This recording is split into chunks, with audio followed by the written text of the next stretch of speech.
그러니까 오랫동안 고금리 상태를 유지하지 못할 것이다. 지금 계속 저는 미국 채권 사라고 얘기하고 있어요. 저는 사실 이런 고금리는 다시 못 본다고 생각하거든요. 저는 지금부터는 계속 매집해 나가는 게 맞다고 생각해요. 그 금리 하락의 어떤 수혜, 그러니까 시중 유동성이 풍부해지는 수혜를 가장 누가 먼저 받냐면 신성장 기술 기업들이 받는다. 그러니까 그쪽으로 가자. 단기적으로는 좋게 봐요. 아주 장기적으로 덮어놓고 살아 이렇게 말씀드리지 못하는 이유가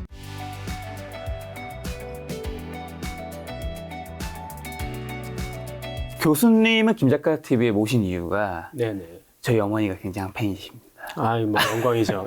삼성증권 이제 센터장님 계실 때 네네네. 그때 저희 어머니께서 이제 가끔씩은 이제 신문이나 이런 데 뉴스나 뭐 이런 거 나오잖아요. 네네. 굉장히 좋아하셔가지고 이번에 요 책 딱 나오시길래 제가 네. 출판사에 꼭 한번 모시고 싶다.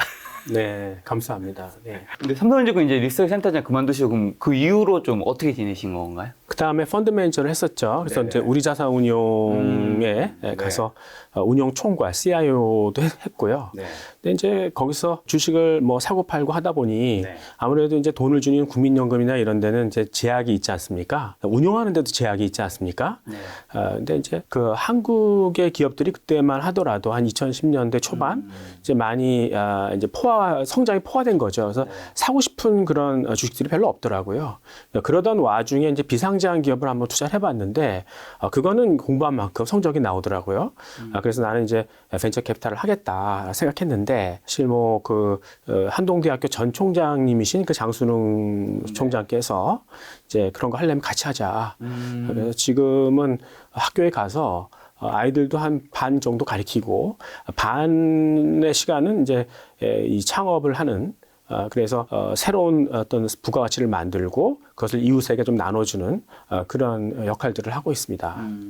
이번에 이제 출간하신 책이 이제 김학주의 40배 수익 이제 클럽이잖아요. 네네. 40배라는 수치가 굉장히 자극적인데 그러니까요. 예. 40배의 투자 수익을 내셨다고 하는데 이게 정말 좀 가능한 숫자인지랑 네. 어떤 방식으로 40배 수익을 얻으신 걸까요? 이게 상장 기업은 아니겠죠. 네. 그러니까 비상장 쪽에 투자를 하는 건데 저는 지금 기업을 만들거든요. 그 다음에 이제 첫 번째 펀딩은 엔젤 펀딩이잖아요. 그러니까 우리가 어떤 그 기술적인 데이터를 확보하자 하는 쪽에서 이제 엔젤 펀딩 하는데 그때 기업 가치는 한 30억에서 40억 정도 하거든요. 근데 개인 투자자가 여기에 참여할 수는 없어요. 근데 그 데이터를 가지고 이제 기술을 본격적으로 개발을, 그러니까 디벨롭을 하기 시작하지 않습니까? 그렇게 하기 위해서 이제 펀딩하는 게 시리즈 A예요. 그때는 기업 가치가 한 150억 정도 되죠. 그때부터는 여러분들이 들어올 수 있어요. 그래서 여러분들이 시리즈 A에 투자했다가 이게 상장이 되고 나면 한 5년 내에 한 뭐 4천억, 5천억 된다. 그러면 한 40배 정도는 수익을 얻을 수 있다. 뭐 이렇게 얘기를 하는 건데 그래서 그동안 이제 나는 40배 미만의 투자에는 내 노동력을 쓰지 않는다. 이런 말을 자꾸 하고 다녔기 때문에 출판사에서 이런 제목을 지어주신 것 같아요. 근데 사실 약간 좀 제목이 거부감이 있죠. 그러니까 뭐 저는 안 그래도 안티팬이 많은데 근데 이제 그 너 잘났다. 40배? 뭐 이렇게 얘기하는데 욕을 먹더라도 이런 시장이 있다는 거를 한번 소개해드리고 싶었고요. 그리고 이제 지금은 사실 많은 개인 투자자분들의 수익률이라는 게 대동소이하지 않습니까? 근데 앞으로는 완전히 다를 거예요. 그러니까 지금 이런 비상장의 그 투자 기회들이 굉장히 쉽게 딜리버리 될 수 있는 그런 많은 그러니까 규제가 완화되든지 아니면 암호화폐처럼 어떤 새로운 시장들이 생기든지 여러분들이 쉽게 접근할 수 있는 이런 비상장 그 투자 수단이 많이 생길 텐데 그때 가서 초기 기업들의 투자에 준비가 된 그러니까 공부를 하신 분들과 그렇지 않은 분들은 차이가 엄청나겠죠. 시간이 갈수록 그렇게 전개될 거거든요. 그러니까 지금부터 좀 준비를 해 두시라 그런 차원에서 한번 써봤습니다. 네. 그럼 비상장 기업 투자인지 좀 더 다시 한번 여쭤보겠지만 네, 어쨌든 근데 모든 기업들이 나중에 잘 되고 그런 건 아니잖아요. 물론입니다. 좀 네. 어떤 기업이 이렇게 40배 이상의 수익을 줄 수 있는 기업이 될까요? 쉽게 구분을 할 때 이게 first in class냐, best in class냐 그 두 가지를 주로 구분하죠. 그러니까 일단 그 사업에 있어서 네가 새로 떠오르는 그런 성장 산업의 첫 번째 주자냐. 그게 아니면 네가 그 인더스트리 중에서 제일 잘하냐? 그 둘 중에 하나가 돼야 되는 거예요. 그래서 이제 거기에는 이제 그렇게 그런 거를 구체화할 수 있는 사람들이 들어가 있냐, 얼마나 중요한 사람들이냐, 이런 걸 보면서 주로 판단을 하거든요. 네. 예, 그러니까 구체적인 건 뒤에서 조금 더 설명드리도록 하겠습니다. 알겠습니다. 자, 그러면 이제 많은 분들이 이제 투자에 실패를 하는데 그 패착의 이유는 교수님 생각할 때 뭐라고 생각하시나요? 한마디로 모르고 투자하기 때문에 그런 거죠. 네. 네, 그러니까 주로 이런 유튜브를 보더라도 사람들이 말을 듣고 그다음에 이제 투자를 하지 않습니까? 그렇죠. 그러면 늦은 거죠 이미. 그러니까 증시에서의 죄가 남보다 늦는 거라고 저는 생각하는데요. 그러니까 예를 들어서 이제 원숭이하고 50% 아는 사람하고 70% 아는 사람하고 셋이서 만약에 투자 게임을 한다면 누가 제일 못하겠습니까? 사람 자, 어떤 사람 50% 아니면 70%? 70%인가요? 예, 맞아요. 진짜요? 예, 예. 그러니까 이거는 사실 매니저들을 한번 시켜봤거든요. 그래서 이렇게 알고 있는 매니저들의 성과를 보면 70% 알고 있는 애들이 제일 안 좋아요. 그러니까 왜 그러냐면 자기가 안다고 생각하거든요. 근데 그 모르는 30%에서 꼭 깨지는 거죠. 본인은 안다고 생각하지만. 그러면 투자 수익률이라는 게 굉장히 반복 가능해야 예, 이게 의미가 있는 거 아니겠어요? 신뢰가 가는 거고. 그럼 몇 퍼센트 이상을 알아야 이런 게 가능하냐. 그 90% 이상 알아야 된다는 거죠. 그러니까 자기가 90% 이상 아는 종목들의 집합, 그걸 유니버스라고 하거든요. 그러니까 보통 이제 해외에서는 매니저를 평가할 때 네 유니버스가 뭐냐 이렇게 물어봐요. 그래서 네가 얼마나 실력 있는 아이냐 이런 거. 유니버스를 갖고 있으면 그 종목에 한해서는 내가 다른 사람들보다 먼저 판단하고 먼저 움직일 수 있다. 그래서 알파를 낼 수 있다. 뭐 이런 얘기인데, 그러니까 특히 이제 그 유니버스에서 벗어나지 않는 어떤 그런 절제력이 필요한 거죠. 그러니까 다른 종목들 막 날아가면 저거 한번 사볼까 하는 그런 어떤 유혹도 생기지 않습니까? 그러면은 자기가 그런 종목들을 이미 갖고 있는 사람들의 밥이 되는 거죠. 그러니까 자기의 유니버스만 잘 갖고도 충분히 수익률은 잘 난다는 거죠. 그래서 보통 이제 우리가 투기하고 투자를 가를 때 아무리 동일한 종목을 갖고 하더라도 알고 하면 투자고 모르고 하면 투기가 되는 거 아니겠어요? 예, 그래서 여러분 아는 그런 종목들 위주로 잘 제안해서 이제 그 연습해 나가는 그런 게 필요할 것 같고, 여러분들이 만약에 이제 뭐 제가 어떤 종목을 말씀드려서 샀어요. 근데 주가가 올랐어요. 그 먹을 수 있을까요? 쉽지 않겠죠. 예, 왜 그러냐면 못 팔아요. 주가가 올라가지 않습니까? 그럼 사실 자기가 기대했던 게 어느 정도 주가에 반영된 거잖아요. 그럼 경계를 해야 되는 거 같지 않습니까? 근데 사람들의 심리가 일단 그 주식을 좋아하게 돼 있어요. 결국 그 주식이 사랑에 빠지거든요. 예, 못 팔아요. 근데 이제 주가가 천천히 서서히 오르다가 나중에 빠질 때는 급하게 빠지지 않습니까? 결국은 그 주식과 장렬하게 함께 전사하는 그런 경우를 굉장히 많이 봤죠. 그래서 사실 사는 건 누구나 할 수 있어요. 그렇죠. 그런데 이제 파는 건 아무나 할 수 없는 거지 않습니까? 그거는 결국 팔 수 있다는 거는 그 기업의 이 본질 가치를 안다는 거니까. 그래서 여러분들이 그 나름대로 유니버스를 갖고 있고, 그 다음에 그 안에서 잘 그 절제하고 지키는 그런 연습들. 그래야 이제 반복 가능한 수익률이 나온다. 이렇게 말씀드릴 수 있겠습니다. 지금 투자 또 투기 말씀해 주셔서 그럼 투자 위험 가늠학에서 좀 가장 먼저 파악해야 할 정보는 뭘까요? 저는 사실 그 투자를 할 때 내가 이거를 왜 샀다라는 걸 적어요. 그래서 이제 왜 적냐면 내가 흔들리지 않게. 그러니까 뭐 파스칼이 감정하고 이성하고 싸우면 뭐 100% 감정이 이기더라. 그리고 워렌 버핏도 투자가 참 단순한 것 같다. 근데 쉽지 않다. 쉽지 않다고 얘기하는 이유가 자기도 흔들린다는 거예요. 이 탐욕과 공포에 사람이 흔들리게 돼 있지 않습니까? 그때마다 내가 샀던 이유들을 계속 보는 거죠. 흔들리지 않게. 그래서 이제 시장에 내가 샀던 이유들이 하나씩 알려지지 않습니까? 예, 그럼 하나씩 지워가요. 그러니까 그거는 이제 더 이상 투자 이유가 안 되는 거죠. 그 다음에 옛날에 이거라고 분명히 생각해서 샀는데 그게 중간에 지나가다 보면은 결국 틀린 게 될 수도 있지 않습니까? 그때 또 지웁니다. 그래서 더 이상 투자할 이유가 별로 없어지면 그때는 파는 거죠. 예, 그렇게 원칙을 지켜나가는데, 근데 이제 아직 매수 이유가 많이 남았어요. 근데 내 생각한 거와 달리 자꾸 주가가 안 좋게 움직이는 거죠. 그거를 저는 투자 위험이라고 생각해요. 예, 그래서 분명히 그때는 내가 모르는 것을 시장이 알고 있다. 내가 뒤처지고 있다. 이런 거를 인식하는 그런 연습을 하는 거죠. 지금 같은 지금 주식시장에서는 현금 보유량은 좀 늘리는 이야기도 많은데 어떻게 보면 또 도리어 지금이 투자하기 굉장히 좋은 기회가 아닐까도 싶은데 좀 어떻게 보세요? 저는 사고 있어요. 뭐 제가 나중에 그 원칙을 말씀드리겠지만 사람들이 자꾸 바닥을 하려고 노력을 해요. 그렇죠. 그래야지 마음이 편하잖아요. 그러니까 찍어 달라는 거죠. 네. 바닥을 가르쳐 달라는 거죠. 지금 근데 바닥을 찍었나요, 교수님? 근데 사실 바닥은 누구도 알 수 없어요. 네, 네, 네. 그러니까 그거는 패닉 셀링에 의한 어떤 그런 심리적인 낙폭이지 않습니까? 네. 그런 걸 어떻게 알아요? 이 사람들의 광기를 어떻게 예측합니까? 네. 근데 특히 이제 그 바닥 근처에서는 거래량도 없어요. 거래량이 없다는 얘기는 사는 사람도 없다는 얘기예요. 네. 그러니까 그냥 호가만 떨어지는 거죠. 예, 그래서 알 수 없는 것들에 대해서 너무 많은 시간을 쓴다라고 버핏도 얘기를 했고요. 제가 과거에 펀드 매니저 시절에 적용했던 원칙을 잠깐 소개해드리면 네. 일단 고점 대비 한 10% 떨어지지 않습니까? 네. 그때까지는 그냥 계속 바이 더 딥을 해요. 그건 조정, 그러니까 커렉션이니까 그냥 계속 삽니다. 근데 10% 밑으로 깨지지 않습니까? 그때부터는 조금씩 해지를 해요. 해지를 한다는 말은 슈어 포지션, 그러니까 조금씩 팔아나간다는 거죠. 그래서 예를 들어 뭐 한 고점 대비 20%까지 깨지지 않습니까? 그럼 그때는 내 포션은 없어요. 그리고 왜 그런 짓을 하냐면 20% 밑으로 깨지지 않습니까? 예, 그러면은 못 말려요. 이때는 결국 산사태처럼 주가가 무너지게 돼 있어요.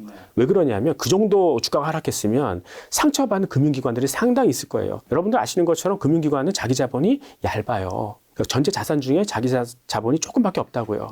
근데 그게 손상된 거잖아요. 그러면 잘못하면 망할 수도 있지 않습니까? 그렇죠. 그러니까 얘네들은 이거를 뭐 주가가 싸다 비싸다 안 따져요. 그 다음부터는. 그냥 무조건 손절매를 하는 거죠. 그러면 그 손절매가 다른 기관에 손절매를 불러오고 뭐 이렇게 해서 계속해서 이제 빠지거든요. 네. 예, 그래서 고점 대비 마이너스 30% 정도까지 가면 그때부터 저는 매집을 해요. 그래서 반토막 날 거 각오하고 매집하는 거죠. 그렇다면 나의 매수 단가는 고점 대비 마이너스 40%가 되는 거죠. 그러면은 설령 반토막 난다 하더라도 마이너스 10% 손실폭을 보는데 그거는 굉장히 쉽게 만회될 수 있고 이렇게 나의 그 매수 단가를 떨어뜨려 나가는 게 그게 프로지 이거를 정확하게 탁 찍는 거 그건 굉장히 어리석은 짓이라고 생각해요. 그러니까 많은 분들이 나 지금 팔고 나중에 바닥 근처에서 살게 못 사요. 왜냐하면 자기가 팔았던 주식을 심리적으로 다시 사는 게 굉장히 어렵습니다. 그래서 결국은 그 주식을 뺏기고 마는 경우를 굉장히 많이 봤기 때문에 저는 지금부터는 계속 매집해 나가는 게 맞다고 생각해요. 네. 지금부터는. 근데 이제 또 교수님 나오셨으니까 또 2023년은 좀 어떻게 보세요, 주식시장은? 그러니까 뭐 뒤에 충분히 소개가 되겠지만 저는 계속 사고 있다고 말씀을 드리는 거니까 저기 1분기까지는 조금 이런 기조가 유지가 될 수 있겠지만 그러니까 지금 우리가 가장 두려워하는 그런 뭐 인플레라든가 그로 인한 어떤 그런 이 고금리 있지 않습니까? 결국 증시를 결정짓는 싱글 팩터, 굉장히 단 하나의 가장 강력한 요인은 금리 아니겠어요? 시중 유동성 아니겠습니까? 예, 근데 그런 것들이 아마 제가 보기에는 그러니까 오랫동안 고금리 상태를 유지하지 못할 것이다. 이미 지금 뭐 미국 10년물 금리가 굉장히 빠르게 떨어지고 있지 않습니까? 이건 시중금리예요. 근데 기준금리는 훨씬 더 높아요, 지금. 장단금리 차가 역전되는 폭이 더 지금 심화되고 있어요. 얼마나 참을 수 있을까요? 이 정도 되면 벌써 지금 금융기관은 장단금리 차 먹고 사는 애들인데 걔네들은 심각할 거예요. 그러니까 시장이 고금리를 못 받아주기 때문에 기준금리를 다시 시장이 생각하는 것보다 훨씬 더 빨리 내릴 수 있을 것이다. 네, 그때는 이제 이런 신성장 기업들이 이제 다시 활개를 치고 옛날 모습으로 돌아갈 것이다 이렇게 생각하는 거죠. 고금리 생각보다 좀 길게 가고 있는데 고금리를 좀 투자에 이용하는 방법이 있을까요? 네, 지금 계속 저는 미국 채권 사라고 얘기하고 있어요. 그것도 장기채 사라고 하고 있어요. 요즘에 미국 그 채권 가격 엄청나게 오르고 있어요. 네, 근데 사람들이 그걸 잘 캐치를 못하는 것 같아요. 그러니까 이렇게 저는 사실 이런 고금리는 다시 못 본다고 생각하거든요. 예, 그러니까 그렇다면 가급적이면 장기적으로 누려야 될 거 아니겠습니까? 이 장기 채권이 금리 떨어질 때 훨씬 더 가격이 빠른 속도로 올라오죠. 이게 듀레이션 이펙트라고 하죠. 그래서 이제 미국 채권을 사게 되면 왜 사라 그러냐면 지금 미국 금리가 떨어지는 거 아니에요. 그러면 미국 달러 가치가 좀 안 좋을 수도 있어요. 그럼에도 불구하고 미국의 채권 가격이 훨씬 빠르게 올라온다는 거죠. 왜냐하면 이거는 미국 부동산의 특성 때문에 그래요. 그래서 이제 미국에는 부동산의 이 주택 시장에 프리페이먼트 옵션이라는 게 있어요. 그러니까 주택담보대출을 받은 사람이 나는 7%에 받았습니다. 예, 근데 금리가 5% 떨어졌습니다. 그럼 5%에 갱신할 수 있어요. 더 유리한 조건으로. 그럼 누가 손해를 보나요? 돈을 빌려줬던 은행이 손해를 보는 거죠. 그 은행은 어떻게 할까요? 그걸 대비하기 위해서. 금리가 약간 좀 떨어질 신용을 보이면은 얼른 떨어지기 전에 빨리 고금리에서 채권을 빨리 사요. 예, 그러니까 채권 가격이 더 빠르게 오르고 금리 더 빠르게 내려가거든요. 예, 그래서 지금 미국 채권을 사시는 게 좋다. 그래서 어떤 분들은 이제 신흥국 채권 사면 안 되냐 이렇게 물어보는데, 근데 이제 뭐 미국이 아직 금리를 올린 이유 중에 하나는 좀 정치적인 요인도 있거든요. 그러니까 이제 돈을 이제 다 빼가지고 미국으로 와서 긴장 모드를 만들었던 거죠. 선거에 이용도 하고. 예, 근데 미국의 이기주의가 아직 뭐 다 끝난 건 아니잖아요. 그러면은 미국 금리는 떨어진다 하더라도 신흥국 채권은 이 신용 위험이 불거지면서 이제 크레딧 스프레드가 올라가면서 금리가 안 떨어질 수 있다. 신흥국 채권 가격이 안 오를 수도 있다. 이런 말씀을 드리고, 그래서 이제 여러분들이 뭐 시세 차익, 그럼 다 주식을 생각하세요. 근데 채권 가격도 화끈하게 오릅니다. 단기적으로도. 지금 뭐 예를 들어 미국 국채 30년 금리가 지금 3.6%예요. 내가 지난주인가? 그때 3.73%였거든요. 굉장히 빨리 떨어지고 있어요. 근데 이게 연초 수준이 2%까지 내려오지 않습니까?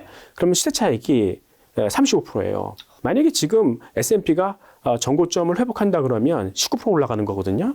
훨씬 화끈하게 올라가는 거죠. 이런 기회를 놓치지 마시고, 설령 제 예상이 틀려서 금리가 다시 올라왔다, 채권 가격 떨어졌다.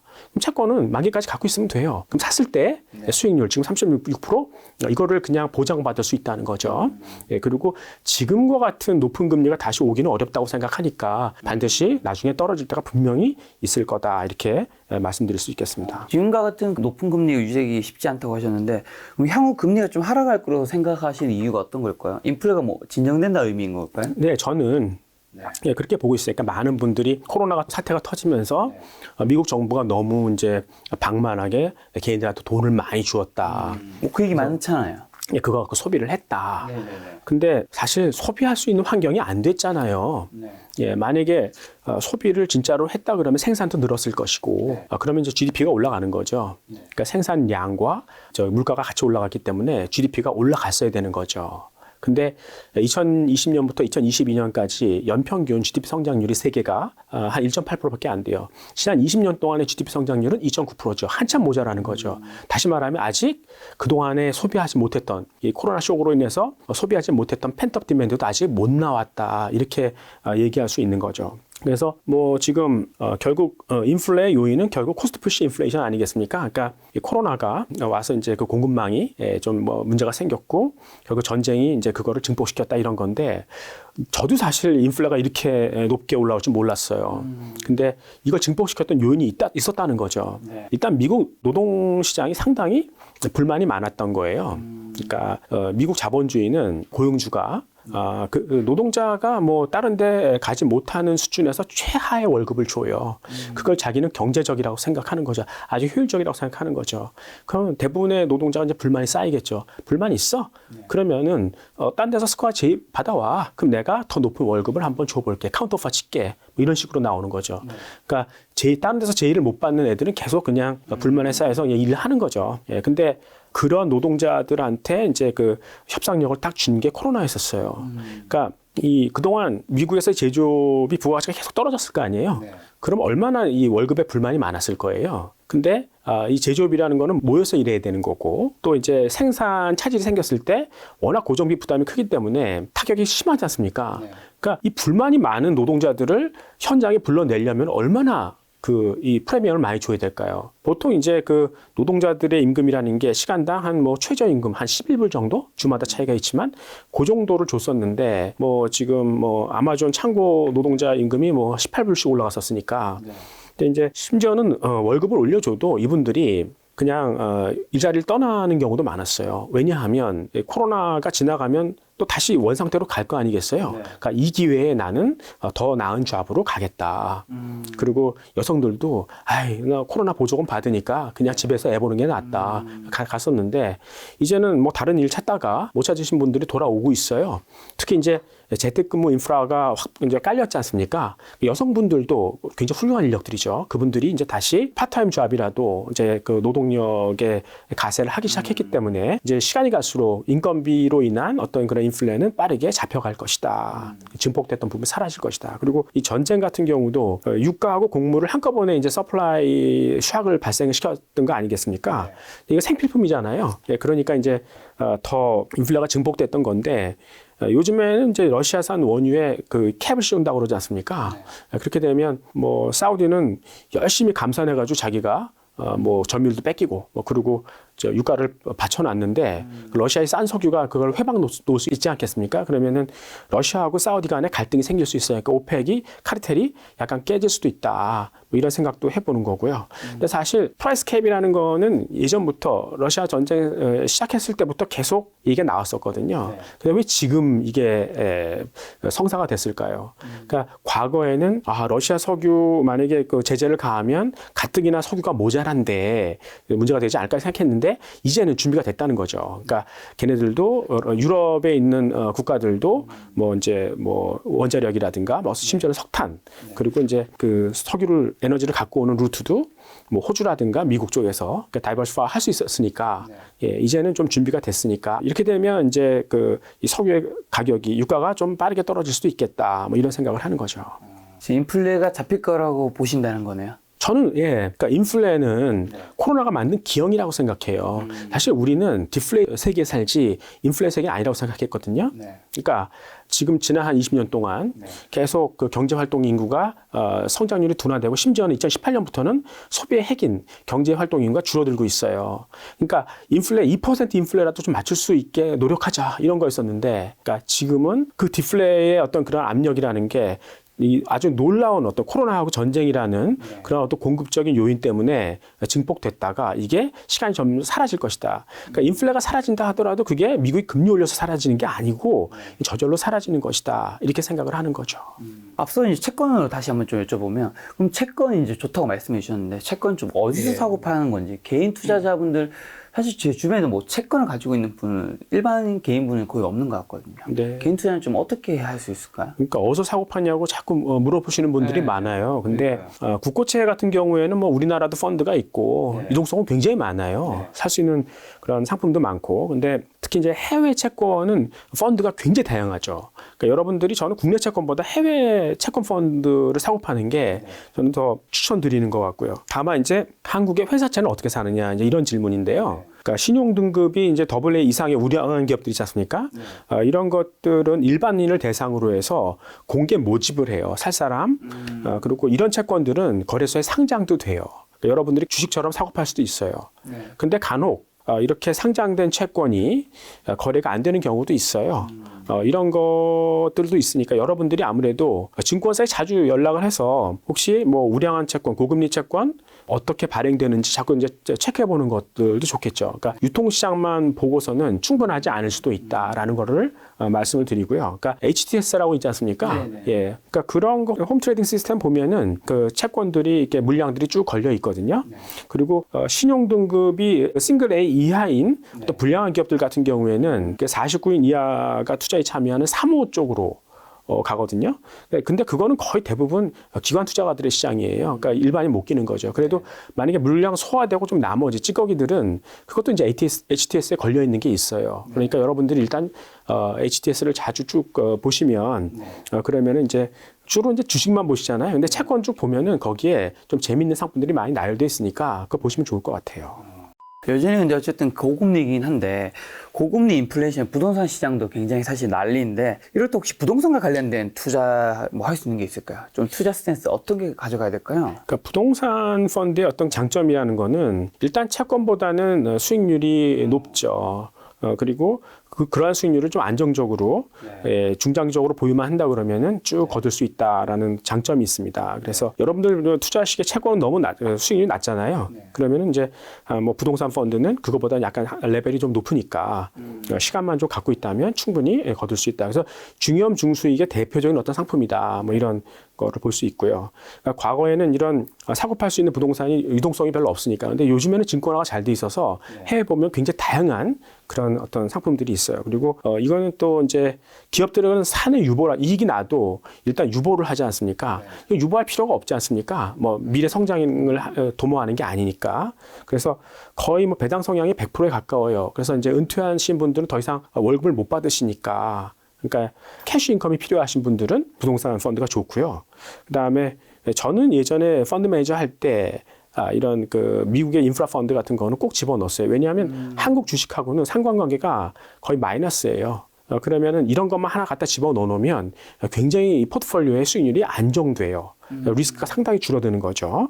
예, 그런 면에서 이제 되게 매력이 있는데 요즘에 뭐 사실 그 저성장 국면이 고착화되지 않았습니까? 그러면은 돈은 사실 둘 중에 하나로 가지 않겠습니까? 성장이 없냐? 그러면은 안정성이라도 있어야. 근데 안정성 중에 부동산만한 게 더 있을까요? 수요의 안정성이. 예. 안정성이 아니면 화끈한 성장 뭐 이런 건데 하여튼 뭐 지금 뭐 그 인프라 펀드라든가 그다음에 뭐 데이터 센터, 초고속 통신 타워 뭐 이런 것들은 뭐 지금 안정성, 수요의 안정성뿐만 아니라 지금 계속 수요가 성장하고 있기 때문에 이런 것들은 되게 매력적일 것 같아요. 예, 그리고 재택근무 같은 것들을 생각하면 지금 미국 같은 경우에는 재택근무 비율이 20%가 넘어갔지 않습니까? 그러면 이제 상업용 부동산보다는 이제 주택용 부동산이 저는 좋다고 생각하고 있고요. 그러니까 이제 요즘에는 뭐 집값 폭락을 경고하는 그런 글들이 굉장히 많더라고요. 근데 제가 과천에 살거든요. 근데 물어봐도 그렇게 많이 안 빠진 것 같던데요, 집값이. 근데 계속 뭐 빠졌다는 얘기 많이 하시는데 그러니까 뭐 아마 거래량이 좀 없어서 그렇지 않을까 이런 생각도 있고요. 이 고금리가 유지된다는 그런 가정 때문에 이렇게 유지되면 결국은 이 대출 상환 부담 때문에 이제 계속 매도를 할 것이다 이렇게 생각하는데 아까 말씀드린 대로 나는 고금리가 그렇게 유지될 것 같지 않다고 생각하니까 뭐 이런 것들도 약간 좀 틀린 가정이 아닌가 이렇게 생각하고 그다음에 이제 주택만큼 이 수요가 안정적이고 심지어 이제 재택근무로 인해서 기능성까지 개선되지 않습니까? 수요는 계속 전 좋아질 수 있다고 생각하는데 특히 이제 우리나라에서 1가구 2주택은 어렵지 않습니까? 그렇다면 미국 주택 시장을 한번 공부해 보세요. 그러니까 지금은 워낙 그 주택 가격이 심지어는 뭐 주식이나 뭐 채권에 비해서도 월등히 올라갔었으니까 지금은 뭐 이동 평균선에 비해서 뭐 플러스 2시그마 여기서 추가적으로 더 오를 수 있는 확률은 이게 정규 분포를 이룬다 그러면 한 1%밖에 안 돼요. 추가 상승 여력이. 그러니까 지금은 너무 과열됐으니까 조금 뭐 조정되는 걸 보신다면 다시 살 수 있는 기회는 충분히 있을 것이다. 그러니까 추세적으로 올라갈 것이다. 이렇게 생각을 해요. 그러니까 미국은 사실 2008년에 서프라임 모기지 사태가 난 다음에 주택 건설 업자들이 다 이제 파산했었죠. 근데 또 이제 여러 가지 규제가 있어가지고 집 짓는 게 굉장히 사업성이 안 좋았어요. 그러니까 다 리모델로 돌아갔거든요. 그래서 지금 주택 건설 업자들이 없어요. 그러니까 부족하거든요. 그러니까 주택 공급이 모자랍니다. 그러니까 2019년에 봤을 때 한 380만 호가 부족하다 이렇게 했었는데 지금 조사하니까 500만 호 이상 모자라요. 그러니까 미국 집값이 그렇게 크게 조정받을 가능성은 별로 없으니 계속 좀 관심을 가져봤으면 좋겠다 이런 생각을 갖고 있습니다. 올해 사실 또 우크라이나나 이제 러시아로 인해서 이제 사실 원자재가 굉장히 들썩였잖아요. 원자재 추세는 좀 어떻게 보시나요? 저는 이거 투기라고 생각해요. 그러니까 투기요? 가급적이면은 여러분들이 이런 거 안 했으면 좋겠고요.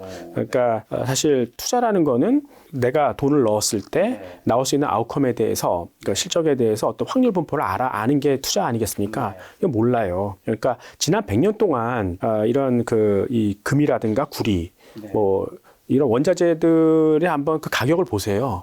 엄청난 변동성이에요. 근데 지난 100년 동안 실질 수익률이 연 1.2%예요. 그러니까 미국 국채 수익률이 연 1.8%거든요. 실질 수익률이. 안전한 그 국채보다도 수익률이 떨어졌다는 얘기예요.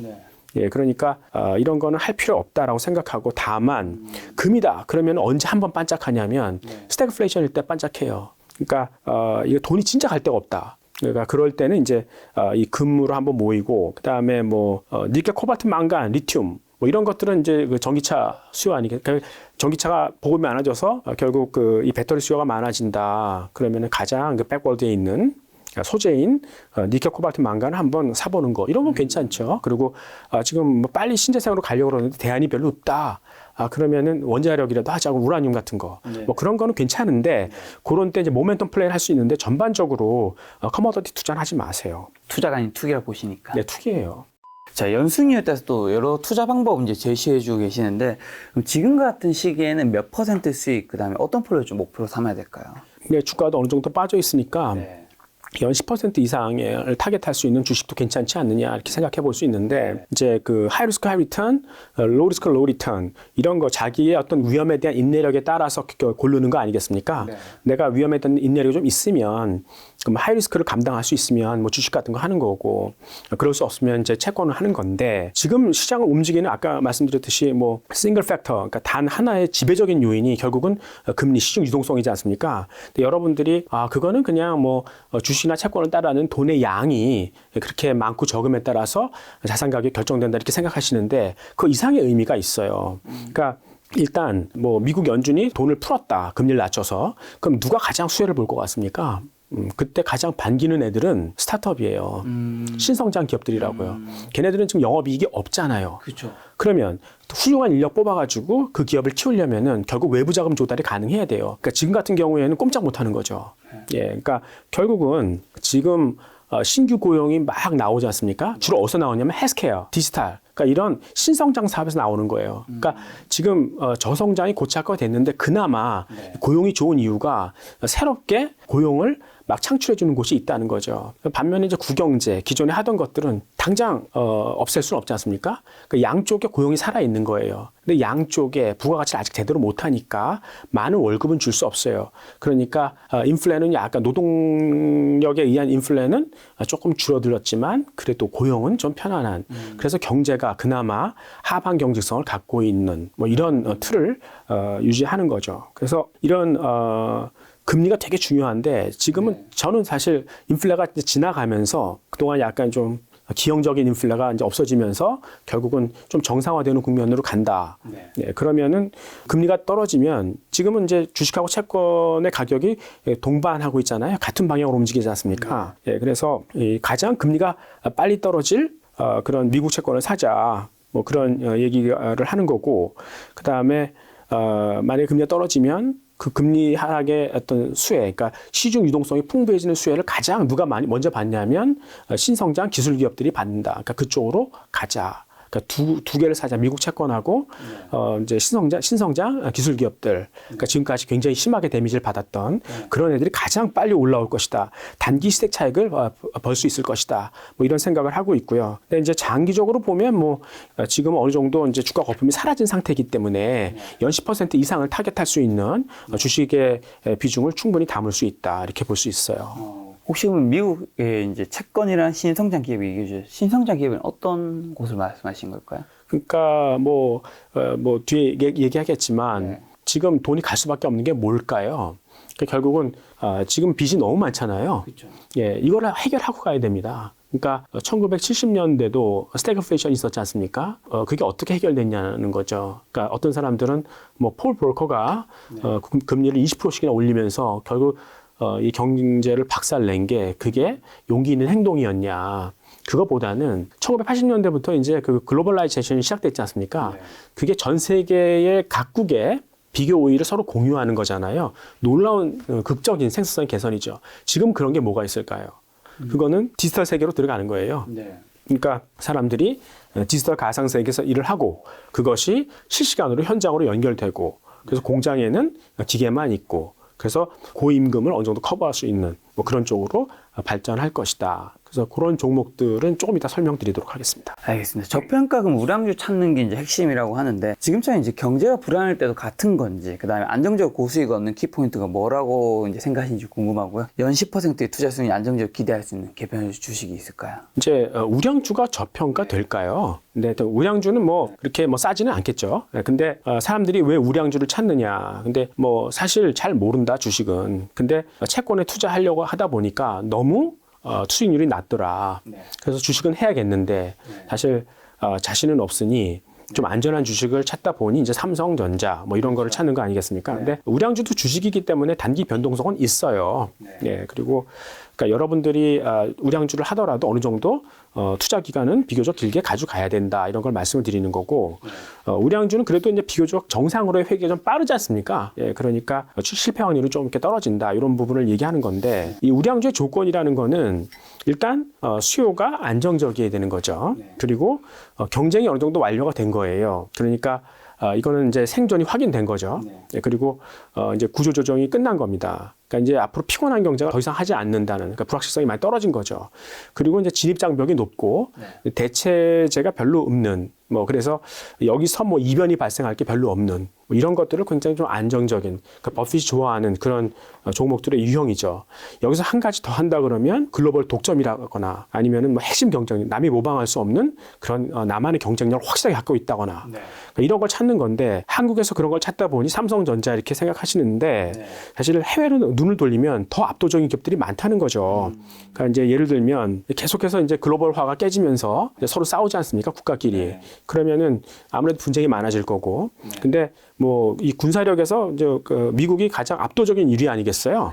로키드 마틴 이런 거는 이제 저는 2017년부터 계속 사놓고 기다리고 있거든요. 예, 그러니까 그 잘 안 봐요 주식도 그냥 계속 우상향하고 올라갑니다. 그러니까 이런 것들, 그 다음에 뭐 디즈니, 그러니까 엔터테인먼트 관련해 가지고 뭐 전체 라인업을 다 갖고 있죠. 그러니까 원스톱 서비스가 가능합니다. 예, 그래서 굉장히 튼튼한 기업이고요. 비자 같은 것도 전 세계적으로 마스터카드, 그러니까 어떤 거래를 할 때 뭐 핀테크 기업들이 어떤 거래를 해도 다 이 비자나 마스터카드의 영업망을 이용하거든요. 예, 그러니까 얘네들 장사해 주는 거고, 그러니까 이 워렌 버핏이 몰빵을 쳤던 그런 애플. 뭐 그런 거, 그 다음에 앞으로 초고속 인터넷을 지배할 그 퀄컴, 그 다음에 이 디지털 세계로 들어가면 반도체 수요 늘어날 텐데, 거기서 이제 비메모리 반도체 수요가 늘어날 거 아니겠어요? 거기서 가장 잘하는 엔비디아. 그러니까 이런 것들이 삼성전자보다 훨씬 더 이제 도미네이팅한, 그러니까 굉장히 우월한 그런 거를라고 말씀드릴 수 있고, 근데 아니 여러분들이 왜 워렌 버핏 포트폴리오를 카피 안 하는지 잘 모르겠어요.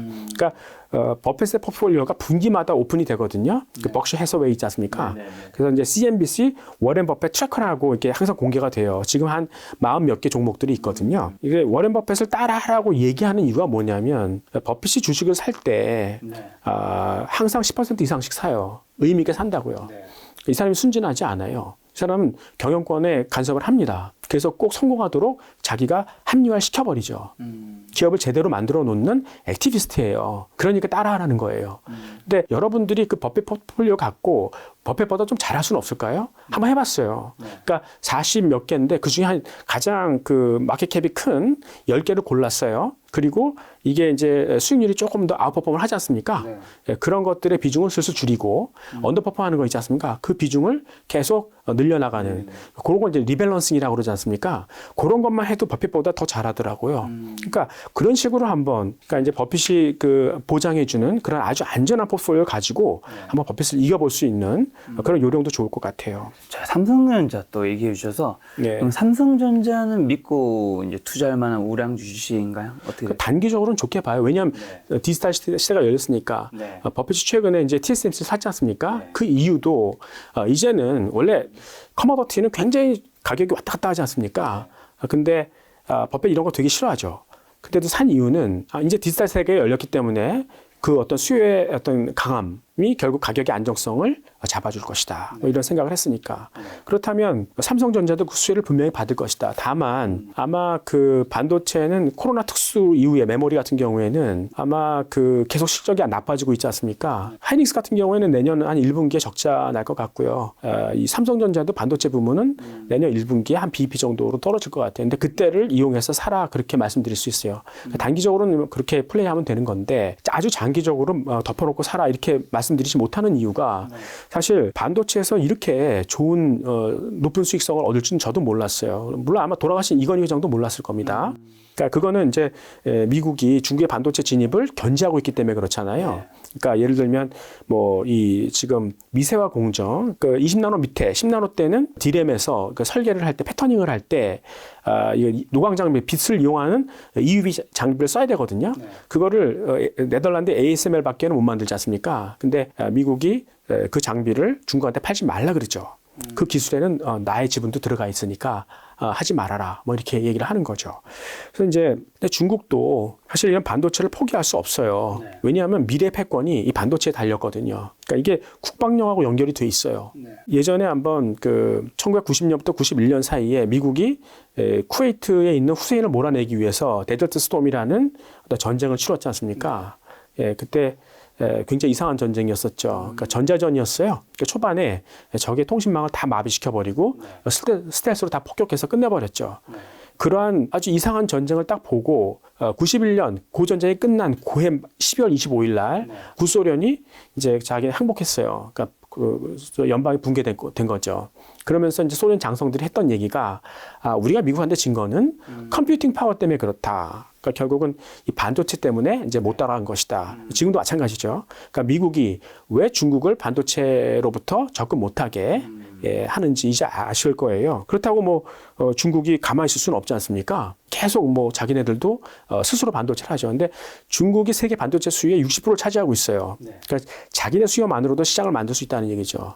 그러니까 지금 메모리 같은 경우도 28개 그 생산 시설을 만들고 있거든요. 그러니까 5년 내에 그거를 만들어 주면 아마 범용 제품 정도는 만들 수 있지 않을까 이렇게 생각하는 거죠. 그러면은 서버에 들어가는 고급 반도체 그 삼성전자 거 써라. 근데 그냥 일반적인 범용 제품은 메이드 인 차이나 써라. 그러면은 뭐 중국 기업들은 시키면 말 잘 듣고 특히 이제 메이드 인 차이나 그러면 굉장히 자부심을 갖고 있지 않습니까? 근데 그 범용 제품만 국산화돼도 꽤 타격은 클 것이다. 이렇게 생각하는 거죠. 그러니까 아마 이 중국이 반도체 시장에 진입한다는 이야기가 그 소문만 들려도 아마 삼성전자의 밸류에이션 멀티플은 확 떨어질 거예요.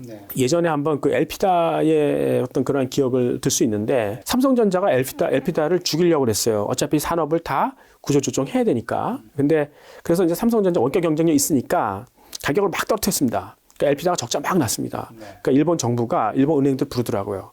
그래서 우리 기간 산업이 반도체에서 우리 엘피다가 힘들어하고 있습니다. 여러분 돈 얼마씩 놓고 가십시오. 그러니까 일본 은행들이 아무 말 안 하고 그냥 돈을 주고 갔다는 거예요. 삼성전자가 엘피다랑 싸운 게 아니죠. 일본 정부랑 싸운 거죠. 그러면은 중국 정부는 어떨까요?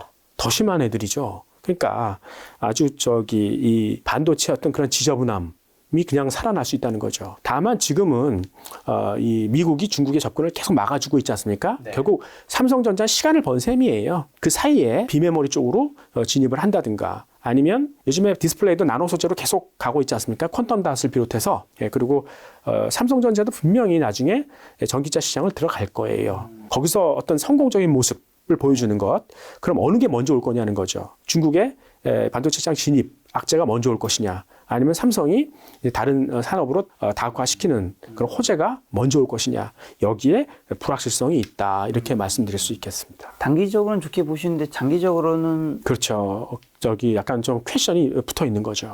교수님께서 성장주 굉장히 좀 좋아하시는 걸 제가 알고 있는데 채권이나 가치주보다 성장주가 유리한 이유는 뭘까요? 중장기적으로 추세적인 관점이 있지 않습니까? 큰 그림에서 봤을 때 그렇다라고 얘기할 수 있는 거죠. 그러니까 이제 인구 구조를 보면 2018년 이후에 세계적으로 이 소비의 핵인 경제 활동 인구 16세부터 64세 사이에 그분들이 계속 줄어들고 있지 않습니까? 결국은 경제를 결정하는 거는 사람이에요. 그러니까 이 굴레를, 이 사이클을 자꾸 거시경제학자들이 얘기하는 이 투자 사이클은 예전에 사라졌죠. 그러니까 소비가 안 되는데요, 뭐. 근데 진짜 진정한 사이클은 인구 구조 사이클이라는 거죠. 사람이 이렇게 늙어가고 소비 안 하면 결국은 계속 저성장이 생길 수밖에 없고 그럼 뭐 소비 안 하는데 누가 투자를 하겠어요? 돈이 일을 한다는 것은 투자가 된다는 거지 않습니까? 근데 투자할 때 별로 없어요. 그럼 돈이 가서 높은 수익률을 얻을 수 있는 기회가 없다는 거예요. 결국 수익률이 떨어지고 금리가 낮아질 수밖에 없다 이렇게 생각하는 거죠. 이렇게 되면 이 역기능은 자산가격 거품, 금융자산이나 부동산 쪽에 거품이 생기는 것이다. 순기능은 그 싼 돈들이 새로운 부가가치를 만드는 스타트업으로 들어가서 새로운 어떤 가치나 생산성을 많이 올린다. 뭐 이렇게 얘기할 수 있는 거죠. 근데 이제 이런 게임을 좋아하는 게 미국이었어요. 그러니까 페드가 돈을 풀지 않습니까? 그 돈이 어떤 신기술, 신성장 만들지 않습니까? 누가 제일 잘합니까? 그 기술을 선도하는 데가 어딘가요? 미국이에요. 그러니까 사실은 금리 낮춰가지고 새로운 부가가치 만드는 게임을 처음에 시작했고 그걸 더 부스팅 시킨 게 결국 미국이었다는 거예요. 다시 분명히 이쪽으로 돌아갈 수밖에 없다고 생각하는 거죠. 미국이 장기적으로 패권을 유지하고 싶으면 분명히 이쪽으로 갈 거라고 생각하는 거고요. 그러니까 일단은 금리는 앞으로 계속해서 떨어진다는 거죠. 그러면 가치주나 뭐 채권 같은 경우에는 떨어질 만큼 떨어져서 가격이 비싸질 만큼 비싸진다면 그 다음에 어디로 갈 거예요? 갈 데가 없어요. 근데 성장주 같은 경우에는 밸류에이션 멀티플이 올라갈 수 있잖아요. 미래를 얘기할 수 있어요. 스토리텔링이 가능하다는 거죠. 뭐 그런 면에서 좋고 두 번째는 지금 이제 금리 하락 시에 이제 결국은 이 보험이나 연기금이나 이런 같은 금융기관들이 고객한테 약속했던 수익률을 못 맞춰줘요. 뭐 이제 보험 30년 보험을 든 사람이 있습니다. 그 사람들한테 앞으로 5% 드릴게요 약속했어요. 근데 금리가 떨어졌어요. 나는 사실 10년 만기 채권밖에 못 샀습니다. 그럼 10년 동안 5% 드릴 수 있어요. 10년 후에 딱 보니까 금리가 3% 떨어졌어요. 그럼 역마진 나는 거 아니겠어요? 손님한테 5% 드려야 되고 나는 3%밖에 못 받고 그럼 뭘 해야 됩니까? 주식 사야 되는 거죠. 예, 그러니까 위험 자산을 그래서 보험 같은 이런 기관들도 살 수밖에 없는 것이다. 그러면 이제 BIS나 이런 규제 당국에서 야 너희들 함부로 자기 자본이 있는 만큼 거기에 한 200% 이내로 위험 자산 살 수 있어. 네. 이렇게 얘기를 한다면 사실 가치주나 성장주나 똑같이 100% 위험한 자산이에요. 그렇다면 조금 더 화끈한 성장주를 사는 거죠. 예, 그래서 지금 뭐 미국에 있는 그 연기금들 있지 않습니까? 연금. 네. 최대 연금인 캘퍼스 같은 데도 오히려 지금 뭐 비상장 주식을 사요.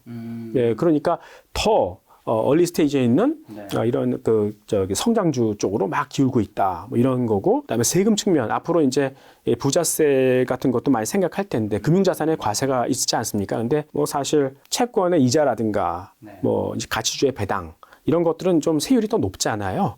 근데 이제 성장주가 주는 시세 차익 같은 경우에는 그 세율이 낮으니까 오히려 그게 더 유리하다. 이렇게 좀 정리해 볼 수 있겠습니다. 이 성장주의 투자는 뭐 연 20%를 넘어갈 수 있는 수익률 근거는 뭘까요? 아니요, 그거는 이제 실증적으로 그렇게 나와요. 그러니까 지난 10년간 애플이나 아마존 등 이제 신성장 기술주들의 어떤 주가 상승률을 쭉 보면 연 20%에서 30% 정도 나오거든요.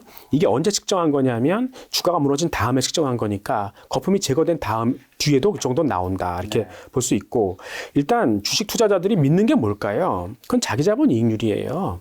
주가가 깨졌어도 결국 자기 자본분의 순이익, 그러니까 예를 들어 코스피의 그 ROE, 그러니까 자기 자본 이익률이 9%다. 그러면 그 코스피 평균 기업에다가 내가 오늘 100원을 줬을 때 1년 후에는 나한테 9원을 돌려줄 수 있다. 이런 능력이 있는 거죠. 만약에 주가에 그렇게 큰 거품이 없다면 주가는 그만큼 9% 정도 올라갈 수 있는 힘이 있다. 이렇게 얘기가 될 수 있는 거거든요. 그래서 이제 여기에다가 신성장 기업들의 어떤 그러한 이 발리에이션 멀티플이 상승하는 속도 있지 않습니까? 그걸 재보면 연 10% 이상이라는 거죠. 그러니까 기본적으로 그러니까 주가 지수가 얻을 수 있는 평균적인 ROE가 한 10% 정도 되거든요.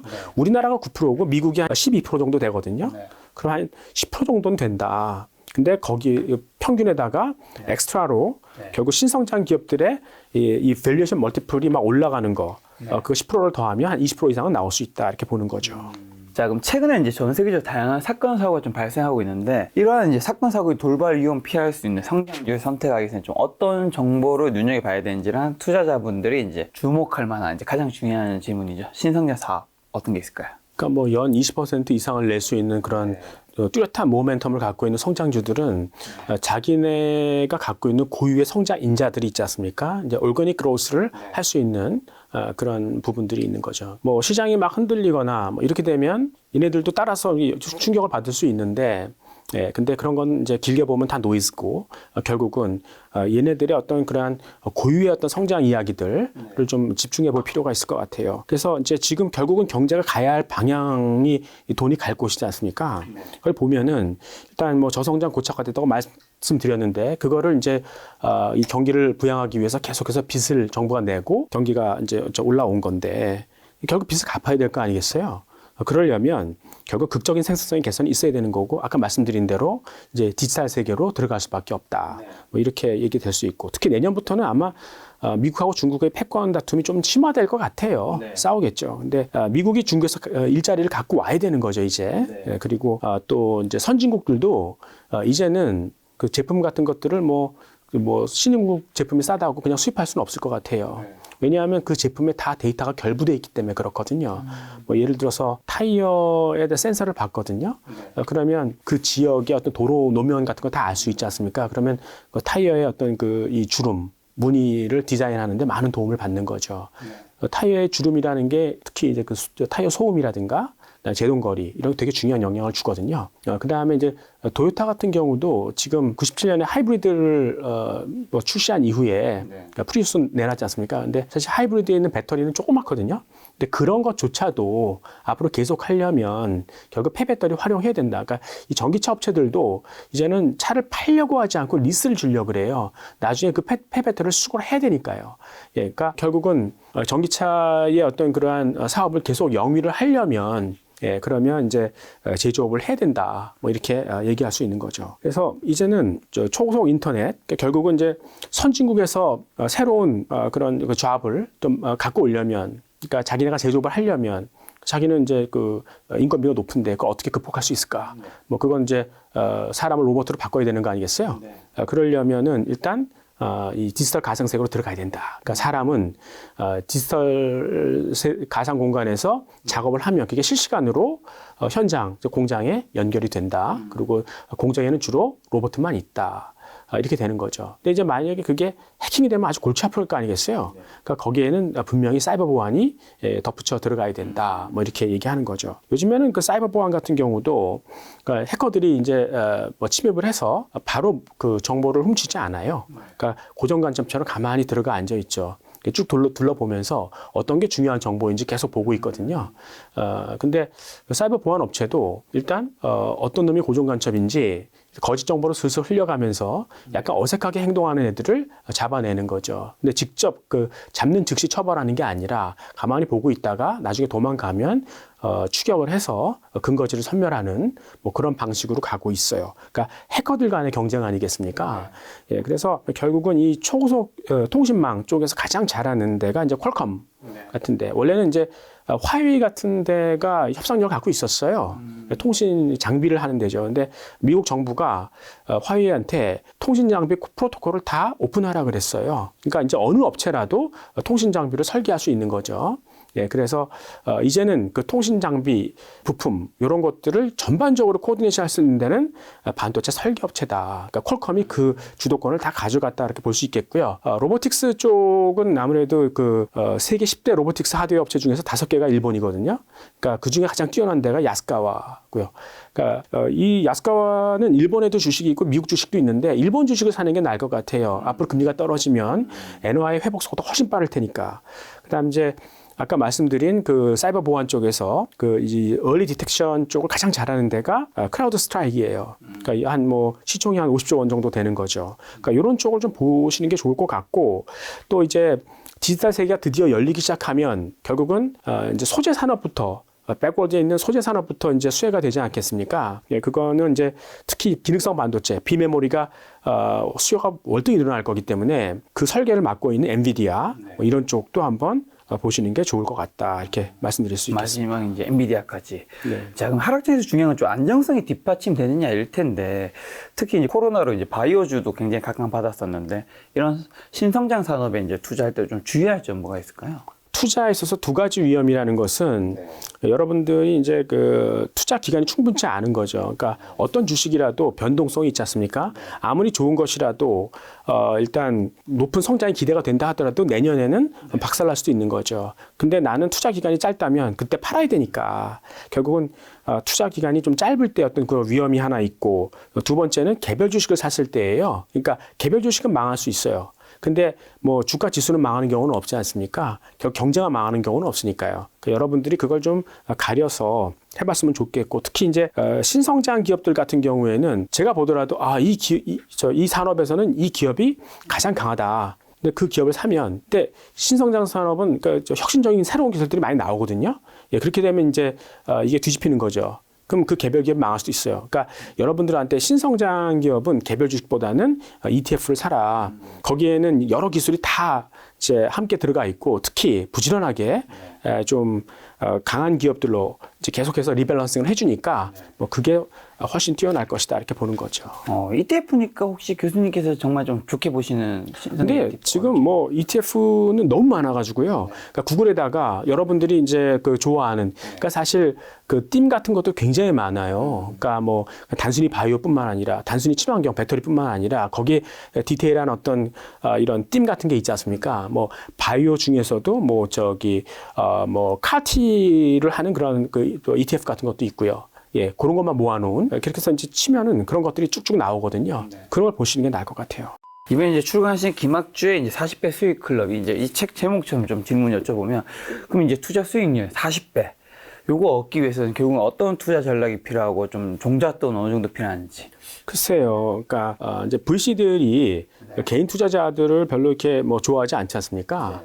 근데 그 이유는 여러분들이 잘 그 투자하는 산업에 대해서 잘 모르시고요. 이해가 낮은 상태에서 나중에 불만을 말씀하시고 소송도 걸고 예, 그러니까 귀찮은 거죠. 근데 만약에 잘 여러분들이 준비가 돼 있으면 저 같은 경우도 그냥 콜드콜을 했어요. 그러니까 VC에다가 그냥 전혀 모르는 상태에서 전화를 했죠. 그래서 나는 이런 산업 그러니까 뭐 친환경 배터리 중에 이런 쪽 테마에 관심이 있다. 나중에 너희들이 그런 쪽에 이런 비상장 기업에 투자할 때는 나도 좀 껴줘라. 보통 이제 한 구자당 1,000만 원 하거든요. 예, 그러니까 뭐 일반 투자자들도 한번 해볼 수 있는 거잖아요. 그러니까 그분들이 VC들이 자기네가 원하는 투자를 하기 위해서 조합을 만들었을 때 49명 이하지 않습니까? 그러면 한 보통 10명 이하에서 다 원하는 금액을 맞춰놔요. 그러니까 39개는 지금 남는 거죠, 구자가. 그러면 여러분들이 참여하면 뭐 자기는 투자할 기회를 더 가질 수도 있는 거지 않습니까? 그러니까 뭐 여러분들이 안 받을 이유는 없는 거죠. 잘 준비만 돼 있다면.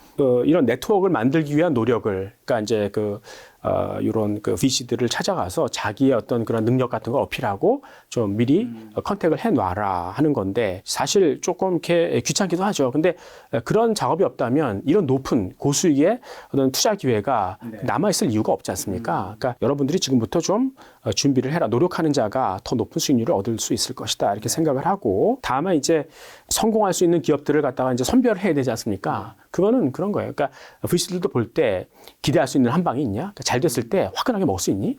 두 번째는 항상 돈을 줄 때 그래요. 왜 그걸 네가 해야 되냐고 물어보는 거죠. 그러니까 네가 남이 모방할 수 없는 뭔가 갖고 있어? 이렇게 물어보는 거죠.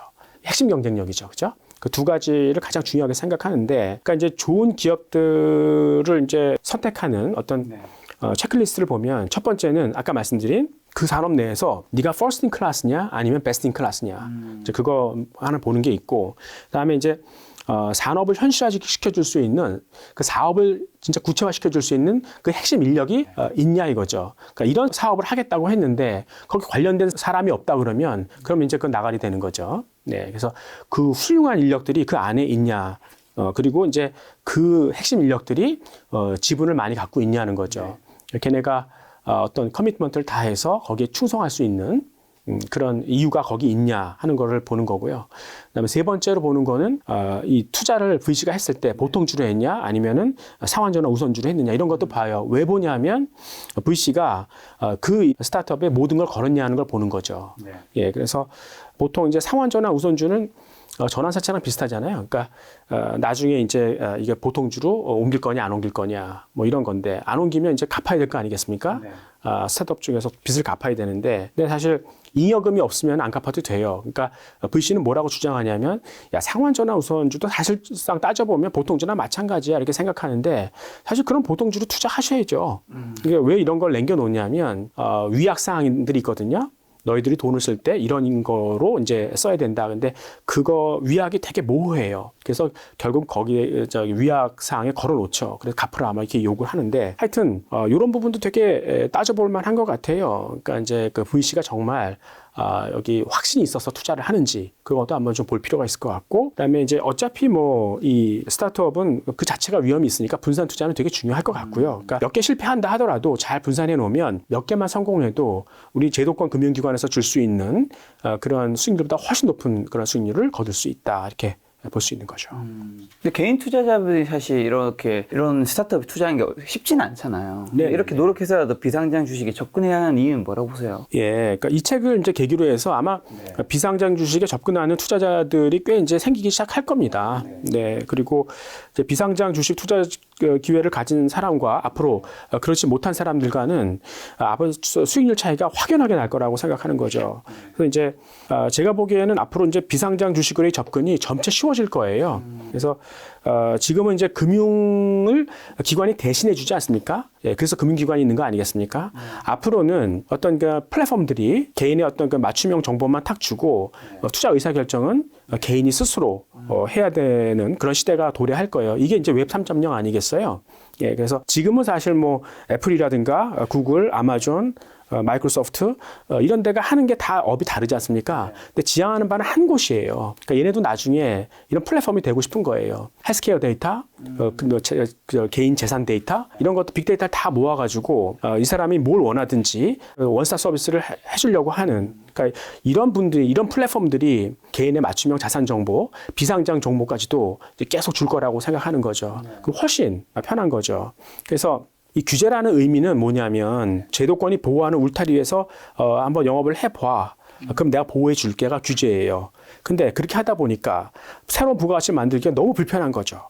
그러니까 보호 안 해줘도 돼. 그러니까 암호화폐의 의미가 뭐냐면 내가 스스로 책임질게예요. 그러니까 이제는 이제 그 제도권 화폐를 쓰는 게 아니라 암호화폐를 써서 이제 이런 비상장 스스로 책임질 수 있는 비상장 투자에 대한 어떤 그런 툴들이 굉장히 많이 나올 거라는 거죠. 거기에 대해서 여러분들이 한번 준비를 해야 한다. 이런 시대가 됐을 때 이런 비상장 초기 기업에 학습이 돼 있는 그런 사람들과 그렇지 못한 사람들과는 차이가 굉장히 날 것이다라고 생각하고 아마 앞으로 분명히 그 금리는 떨어질 거예요. 그럼 여러분들이 이전에 가졌던 고민 다시 할 겁니다. 이 수익률이 굉장히 낮아지는 거죠. 가격 거품이 생기는 것만큼 수익률이 낮아질 거 아니겠습니까?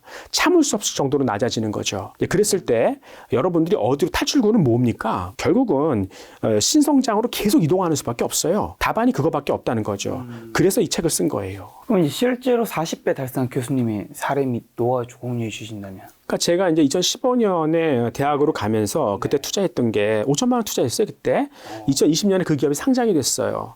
그래서 이제 20억을 얻었죠. 그러니까 40배잖아요, 정확히. 예, 그러니까 그 기업은 바이오 기업이었어요. 어떤 거냐면 면역 항암제가 나왔지 않습니까? 그러니까 가장 대표적인 게 키트로다였었어요. 근데 그 효능이 괜찮은데 그거를 조금 더 증폭시킬 수 있는 약효를 좀 높일 수 있는 게 없냐? 이렇게 물어본 거죠. 근데 저 고형암, 암 덩어리 있지 않습니까? 거기에는 약물을 쳐도 잘 속으로 못 들어가요. 왜냐하면 TGF-베타라는 그런 인자가 있었는데 이거는 평소에는 되게 사람 몸에 유익한 일들을 많이 하거든요. 그러니까 상처가 났을 때 그걸 빨리 아물게 한다든가. 근데 사람이 암만 걸리면 이게 암덩이에 두터운 벽을 만들어서 막을 씌우는 거죠. 그래서 약물이 못 들어가게 하는 거예요. 암덩이를 보호하는 거죠. 그러니까 이 TGF-베타라는 걸 억제하면 이 막이 얇아져서 키트루다 같은 항암제가 잘 들어갈 수 있을 것이다. 이런 아이디어를 갖고 이제 투자를 했는데 내가 왜 이 기업을 선택했냐면 우리 세계적으로 이 TGF-베타 관련된 최고의 전문가가 이 회사에 있었어요.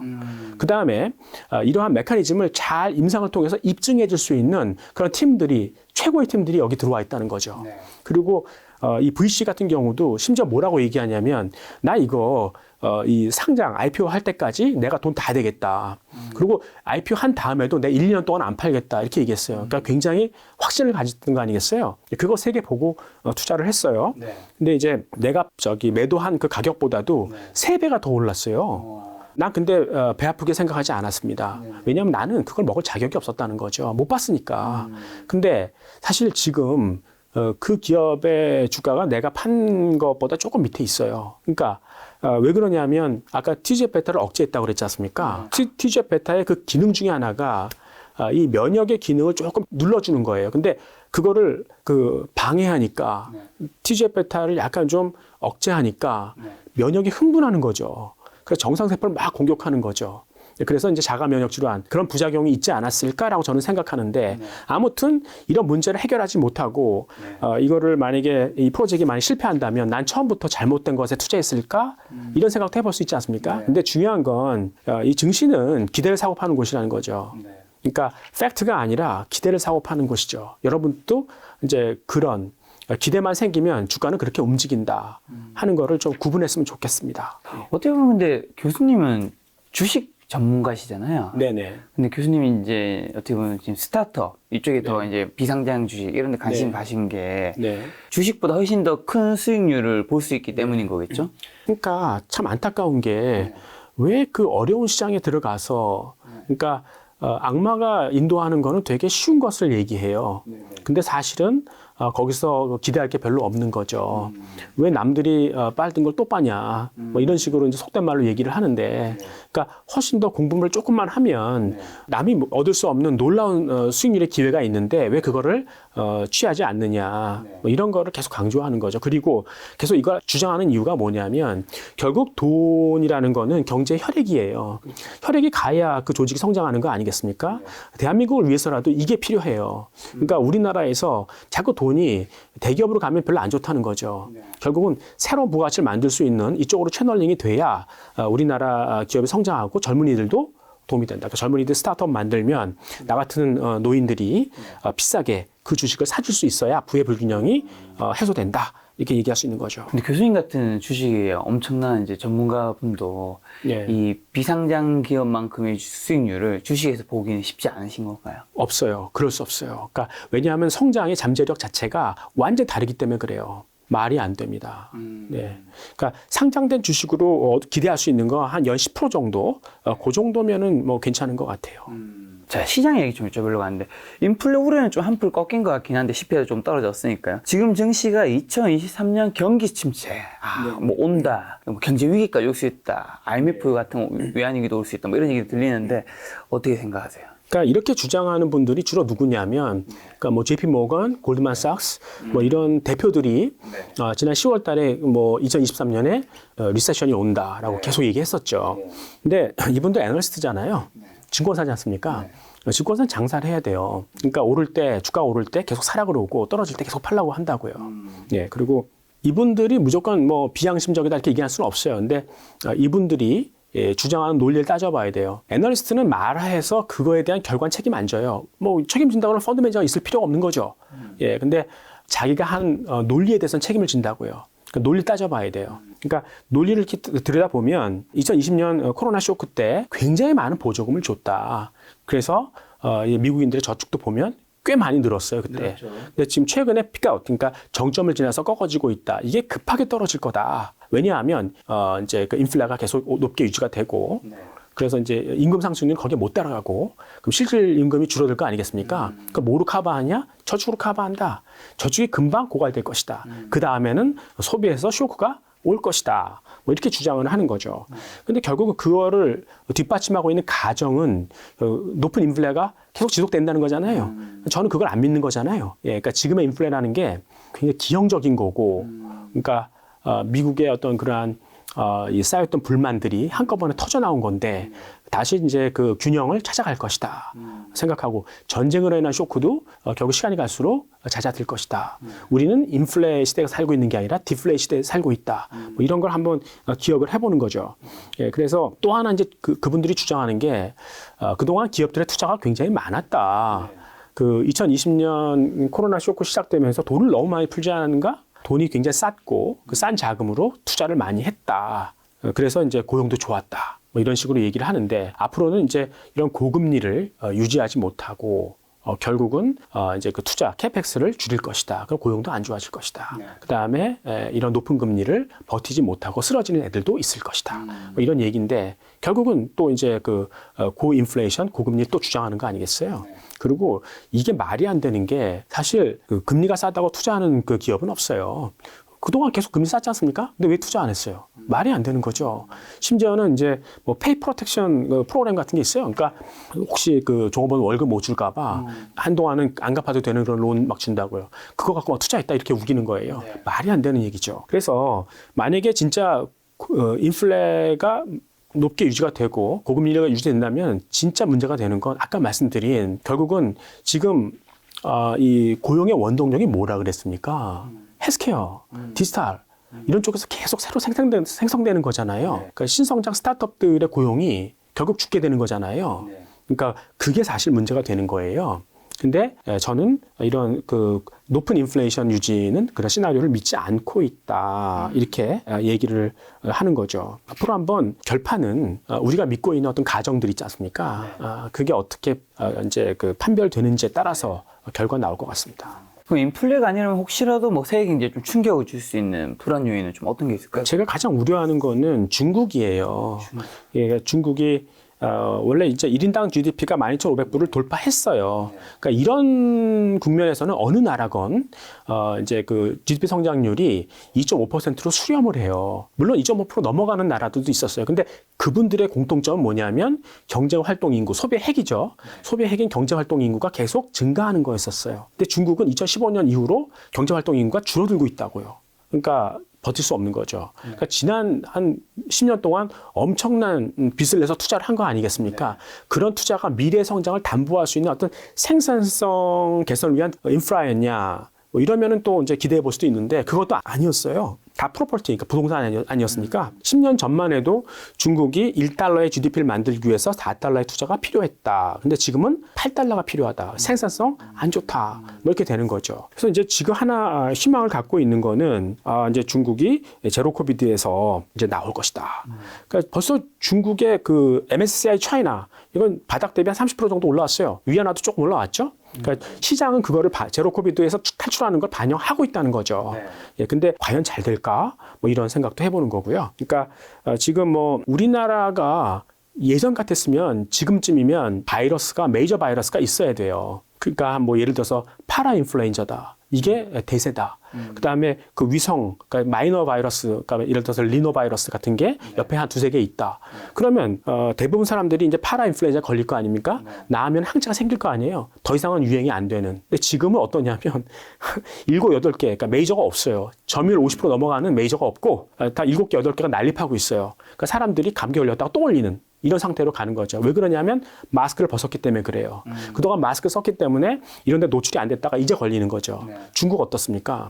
록다운을 계속 하다가 이제는 어떤 문제가 생길지 모르는 거죠. 특히 이제 중국은 의료시설이 별로 이렇게 발달되어 있지 않지 않습니까? 네. 그리고 중국이 개발한 주로 백신을 맞았잖아요. 네. 이 백신도 약간 좀 의심스러워요. 이게 사백신이거든요. 생백신이 아니에요. 항원이 살아있는 상태에서 연습을 했어야 정확히 찾아낼 수 있는 거잖아요. 항원을. 근데 이거는 사백신이에요. 그러니까 대충 가르쳐 준 거라고요. 그러니까 여러 번 맞아야 돼요. 그리고도 효과가 별로 안 좋아요. 그러니까 보통 이 백신의 방어율이라는 게 있어요. 한 번 맞으면 얼마나 이 바이러스를 이제 차단해낼 수 있는가. 그게 50% 이상 되어야 WHO에서 허락을 해줘요. 근데 이게 WHO에서 이거 허락해줬어요. 중국 백신을. 근데 WHO의 의장이 그 이디오피아 사람 아닙니까? 중국이 돈 뿌려서 이거 회장 만들어준 분야 아니겠어요? 그러니까 제가 보기에 50% 안 되는 것 같아요. 그러니까 이런 상태에서 지금 중국은 머리가 복잡한 상태 아닙니까? 그러니까 지금 뭐 백지 시위 하고 있지 않습니까? 네. 정권이 약간 좀 불만이 가득한 그런 상황에서 만약에 제로 코비드를 해제했다. 근데 80세 이후에 노인들이 사망률이 급증한다. 그러면 이제 더 폭발하는 거죠. 사실 누가 봐도 지금은 코비드를 풀어야 돼요. 그러니까 코로나 바이러스처럼 그렇게 변이가 빠른 걸 본 적이 없죠. 이건 백신을 맞아도 소용 별로 없는 거고 결국 이제 그 치명률, 그러니까 치사율은 떨어졌지 않습니까? 사람하고 이제 공생하는 거 아니겠어요? 누가 봐도 이제 푸는 게 답이죠. 근데 이제 과연 시진핑이 용단을 내리고 제로 코비드를 진짜 풀 수 있을지 거기에 대한 불확실성이 하나 남아 있다. 그리고 미국이 이제 뭐 중국을 아주 표적해서 제재하지 않습니까? 그래서 중국이 만약에 너무 큰 데미지를 받으면 어떤 형태의 새로운 형태의 공급망 차질이 생길 수도 있지 않을까? 뭐 이런 생각을 하는 거죠. 그러니까 사실 글쎄요. 우리가 코비드에서 이제 나올 수 있다라는 어떤 기대감에 살고 있는데 가장 큰 나라가 중국이잖아요. 근데 중국이 코비드에서 못 나온다거나 아니면 미국이 하도 괴롭혀서 거기서 약간 좀 어떤 트러블이 생길 수 있다거나. 근데 사실 미국이 이렇게 중국을 표적해서 제재하는 거는 또 다른 면으로 봐서 긍정적인 부분도 있습니다. 그러니까 미국이 금리를 높인 이유도 그러니까 이제 중국이나 러시아 쪽을 견제하기 위해서, 그러니까 돈을 미국으로 뽑아내고 그러다 보니까 지금 뭐 가장 커다란 우방인 영국이나 일본이 굉장히 힘들어했지 않습니까? 그러니까 이제 금리를 올리면서 달러를 강세를 만들다 보니까 이제 중국이나 러시아뿐만 아니라 모든 나라가 다 힘들었지 않습니까? 그러니까 차라리 이제는 중국의 어떤 이 배터리라든가 반도체를 제재하자. 중국으로의 어떤 자금 유입을 차단하자. 그러니까 선택적으로 때리는 거죠. 러시아 너희가 생산하는 석유만 나는 프라이스 캡을 씌우겠다. 뭐 그렇다면 미국이 조금 더 금리를 낮출 수 있는 그런 분위기는 점점 만들어 가지고 있지 않느냐. 뭐 이렇게 해석해 볼 수도 있겠습니다. 지금 미국 금리 얘기해 주셔서 지금 사실 뭐 2022년은 이제 매크로가 우리 시장을 너무나도 이제 크게 이제 덮쳤었는데 미 연준의 12월과 2023년 금리 인상 좀 어떻게 예상하는지 여쭤보려고 하는데 금리 인상 고점과 금리 인상 멈추고 완화되는 시점 그리고 다시 떨어지는 시점은 좀 언제일까요? 그래서 좀 뭐 사실 금리는 아무리 강조해도 지나치지 않죠. 그러니까 그게 시장을 설명하는 가장 또 뭐 첫 번째 단추인 거죠. 네, 가장 중요한 이유죠. 근데 미국 선물 시장에 반영되어 있는 기준금리는 현재 뭐 지금은 한 3.75에서 4% 이렇게 돼 있지 않습니까?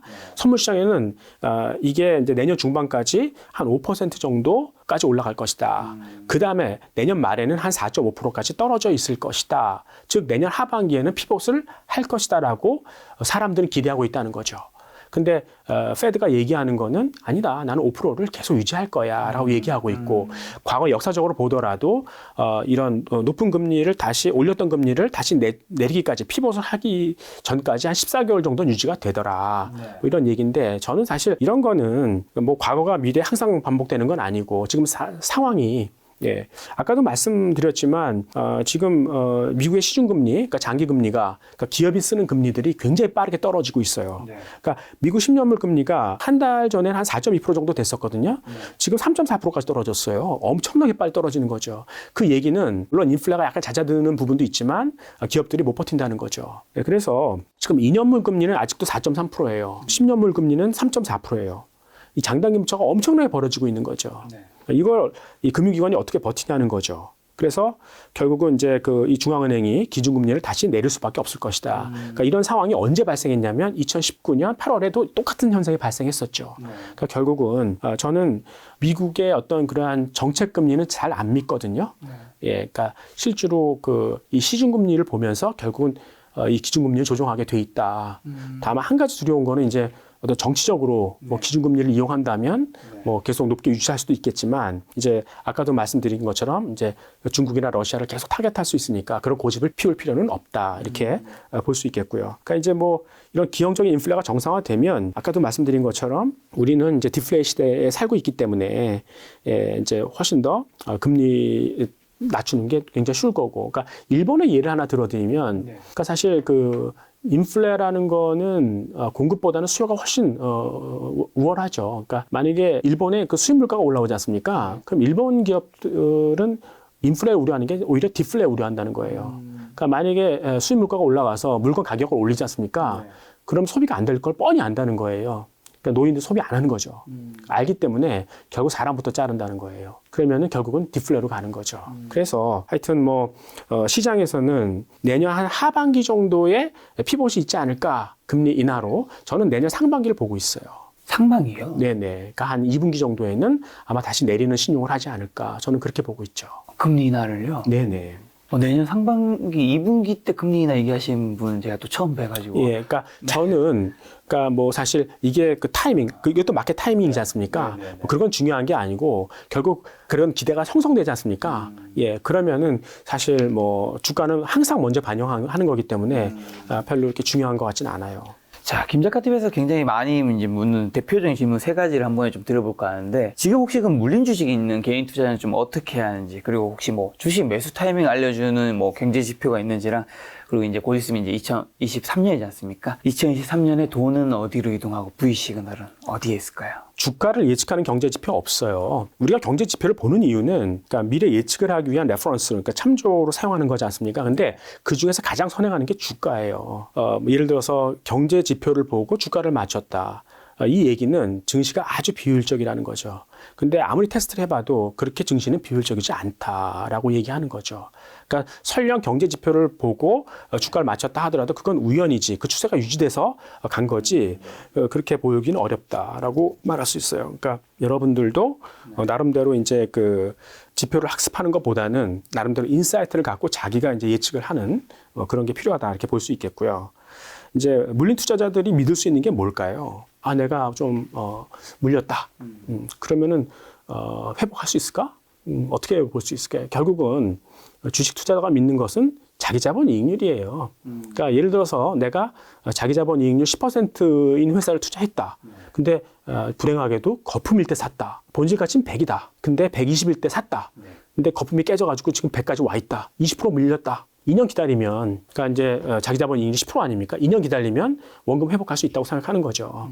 저는 사실 아까도 말씀드렸지만 주식을 바닥을 자꾸 모르는 바닥을 자꾸 예측하는 것보다는 알 수 없는 거를 자꾸 공부하려고 하기보다는 지금 같은 경우는 계속 꾸준히 매집하는 게 맞지 않을까라는 생각을 갖고 있는 거죠. 그리고 지금 이 시장에서 어떤 걸 투자해야 되느냐. 아까도 말씀드렸지만 지금은 미국 채권부터 무조건 사라는 거죠. 그러니까 금리가 빨리 떨어지고 있기 때문에.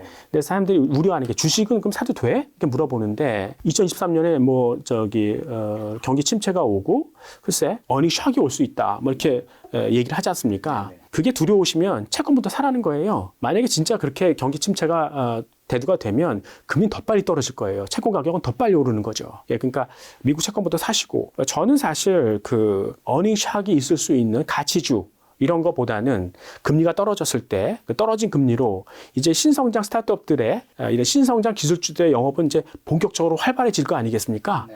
이제 풍부한 유동성을 바탕으로 해서 자기네가 보여줄 수 있는 걸 다 보여주지 않습니까? 네. 예, 그러니까 지금 눌렸던 신기술주 같은 경우는 지금 투자해야 될 거다라고 생각하는 거죠. 아까 이제 신성장 이제 기술주는 말씀해 주신 게 어떤 쪽이었죠? 그러니까 초고속 인터넷, 네. 그다음에 로보틱스 하드웨어, 사이버 보안, 그다음에 반도체, 그리고 이제 저는 암호화폐 같은 것도 괜찮을 것 같은데 그 중에서 지금 뭐 이 블록체인의 가장 커다란 한계가 느리다는 거잖아요. 1초당 거래 속도가 비자는 6만 5천 건인데 비트코인은 뭐 한 5, 6건 이렇게밖에 안 돼요. 그러면 화폐의 그 가치라는 거는 많은 사람들이 써야 되는 건데 근데 그 많은 사람들이 이용할 수 없는 거잖아요. 그러니까 얼마나 그 거래 속도를 빨리 늘릴 수 있고 암호화폐 같은 경우에는 전기가 엄청나게 들어가거든요. 특히 이제 그 검증할 때, 그러니까 얼마나 절전 가능하냐, 뭐 굉장히 상업성 있는 그런 어떤 사업 비즈니스를 많이 갖고 있는 토큰이 있느냐, 뭐 이런 것들을 찾아보면서 그런 쪽도 한번 공부해 보는 게 좋을 것 같아요. 왜냐하면 앞으로는 제도권 위주의 그 탑다운이 아니라 민간이 따로 떨어져 나가서 규제를 벗어나서 스스로 할 수 있는 그런 비즈니스가 막 생기기 때문에 암호화폐 시장도 앞으로 저는 계속 커질 거라고 보고 있어요. 지금 교수님 말씀하신 암호화폐 시장이 커진다라는 게 뭐 이제 대표적인 가상화폐인 뭐 비트코인, 이더리움 이런 가치도 높아질 수 있다라는 의미도 같이 받아들인다는 건가요? 아니면 그냥 암호화폐 시장이 커진다는 의미인가요? 시장이 커지는 건데요. 사실 뭐 그 시장이 커지다 보면 지금 그 시장 선점하고 있는 게 비트코인, 그다음에 뭐 이더리움 이런 거기 때문에 걔네도 같이 올라갈 수밖에 없어요. 자, 교수님은 이제 현대증권 입사를 이제 하시고 난 다음에 이제 나중에 삼성증권 리서치 센터장도 하시고 우리 자산운용 운용총괄 CIO도 하시고 한가람 투자자문 CIO도 하시고 이제 한동대학교 교수 이제 네네. 재직 중이신데 네네. 교수님 보셨을 때 교수님 금융시장에 계신 지 굉장히 오래되신 거잖아요. 네네. 자본주의에서 어떤 사람들이 부자가 된다고 보세요? 지금 현대 시대에서는 뭘 해야지 부자가 될 수 있을까요? 그러니까 이제 미국 자본주의를 보면 뭐 내가 저 사람 거를 뺏고 싶어서 열심히 일을 한다. 근데 그게 이제 어떻게 보면 열심히 일할 수 있는 어떤 동기, 뭐 이런 거 아니겠습니까? 특히 이제 미국 사람들이 이 굉장히 부해불균형이 심하지 않습니까? 네. 그럼에도 이제 그 정당화되는 게 내가 저 사람보다 못 살지만 과거보다 나아졌다. 그러니까 항상 새로운 그로스가 이제 생긴다는 거 아니겠어요? 미국의 예를 들어 뭐 바이오 산업 같은 경우도 폭리를 취할 수 있지 않습니까? 사실 약값이 비싸지 않습니까?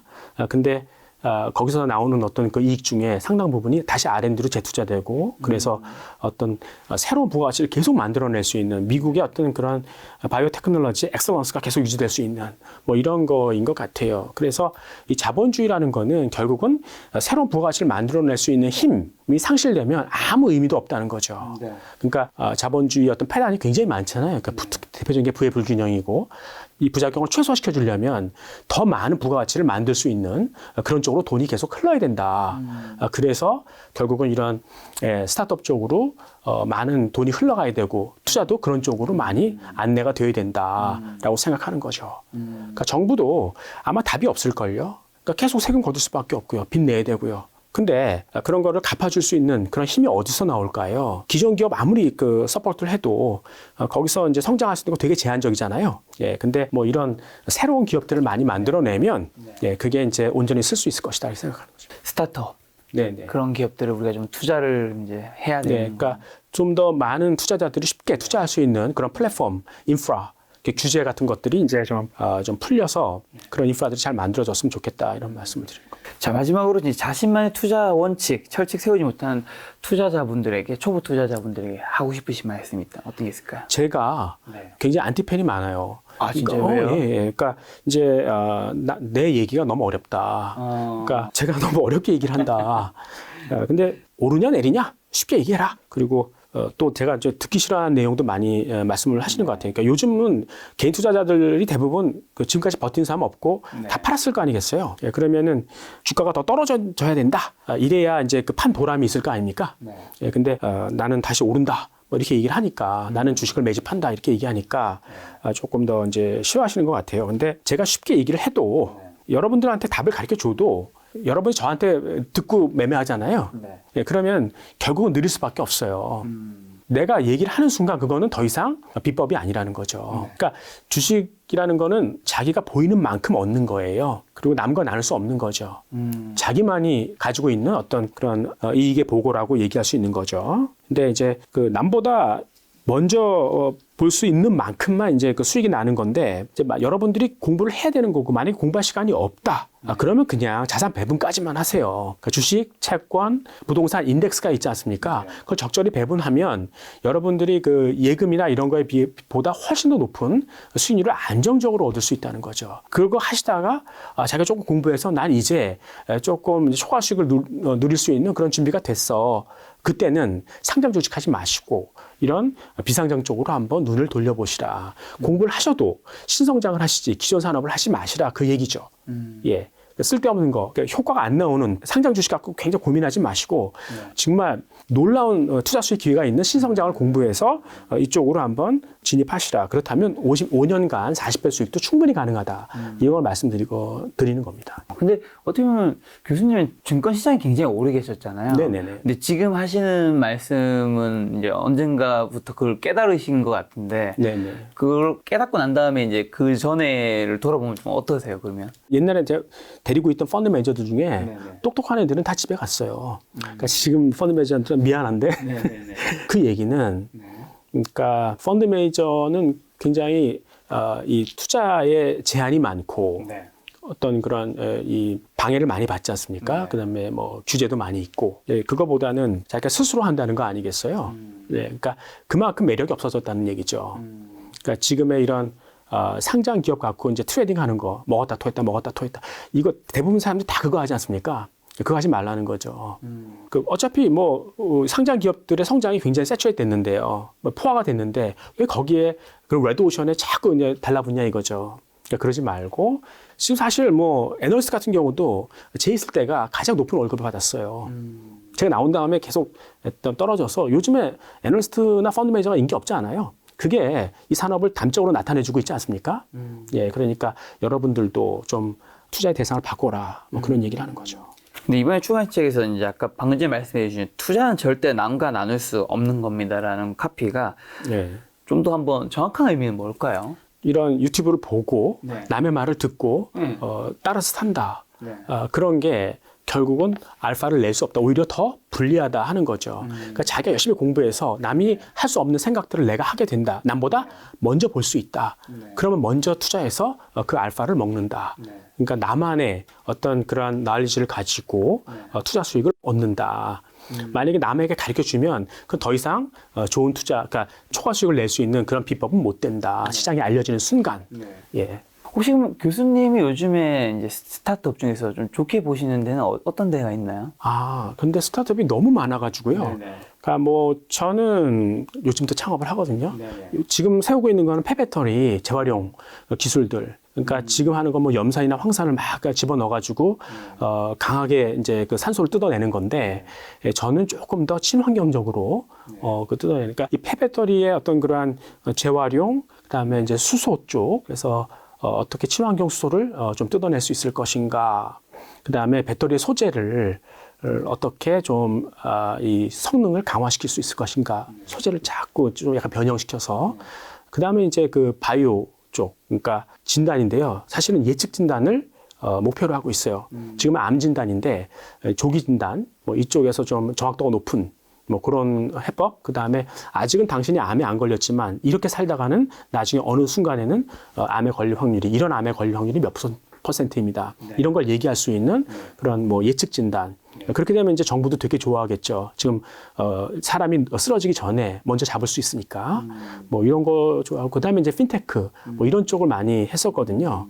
근데 지금 뭐 제가 종목을 얘기하면 여러분들이 접근 못하죠. 그러니까 어떤 형태를 말씀을 드리는 거고, 이런 형태의 ETF를 한번 찾아보시면 좋을 것 같다 이렇게. 알겠습니다. 오늘 영상을 통해 많은 분들이 또 블루오션이라고 할 수 있는 비상장 주식에 좀 더 많은 관심을 가지지 않을까라는 생각이 들었습니다. 오늘 만난 교수님은 김학주 교수님이었습니다. 지금까지 여러분 소중한 시간 함께 해주셔서 정말 감사합니다. 오늘도 김 작가였습니다. 고생 많으셨습니다. 감사합니다. 네.